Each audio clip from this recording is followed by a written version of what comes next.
Keputusan demi keputusan yang kurang memberangsangkan dicatatkan Kedah Darul Aman FC, sehingga menyaksikan mereka terperosok di kedudukan ketujuh Liga.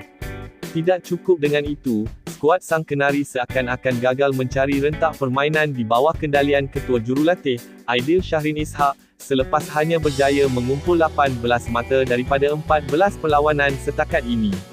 Rentetan daripada perkara itu, para penyokong mahu melihat skuad yang lebih mantap dan mempunyai semangat tinggi, bagi berdepan saingan Liga Super musim hadapan yang lebih mencabar, dengan membawa masuk beberapa pemain import.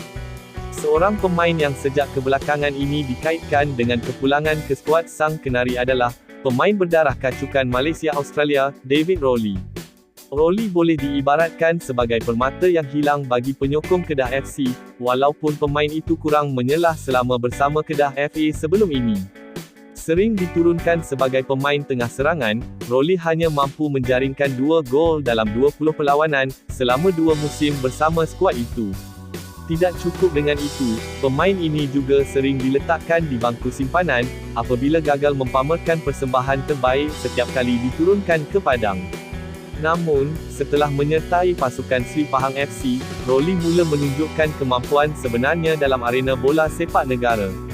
Setakat ini, pemain berusia 32 tahun ini, sudah berjaya menjaringkan 3 gol, serta menghasilkan 2 bantuan gol, dalam 15 perlawanan Liga Super musim ini.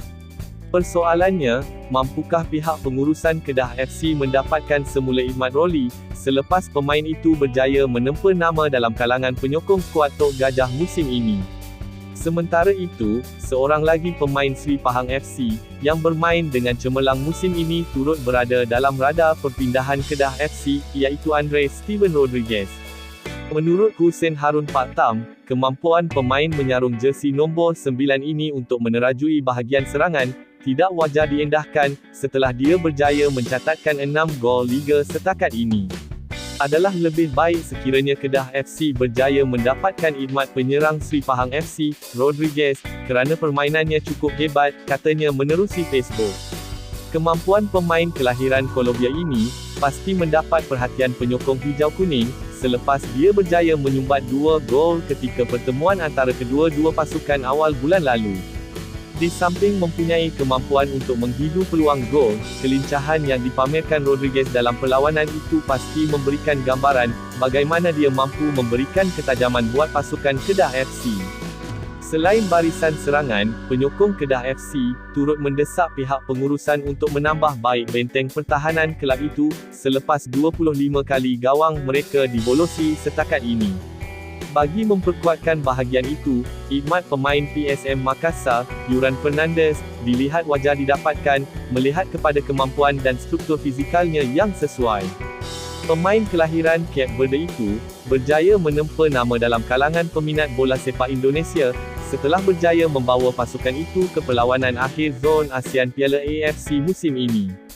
Selain itu, Fernandes yang berketinggian 1.98 meter, dan masih berumur 27 tahun, dilihat sebagai pemain import yang sesuai untuk diserap ke dalam skuad Sang Kenari bagi musim hadapan.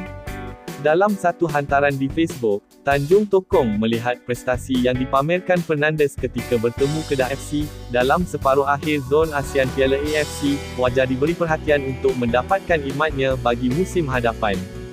Saya memang berminat dengan pemain PSM Makassar, Fernandes, kerana dia tinggi dan mempunyai kemampuan untuk menanduk bola dengan baik sebagai seorang pertahanan, katanya. Namun, meskipun Kedah FC berminat untuk mendapatkan pemain ini, kejayaan PSM Makassar dalam Liga 1 Indonesia, dan saingan Piala AFC, pasti memberikan kesukaran dalam mendapatkan pemain import berpotensi ini.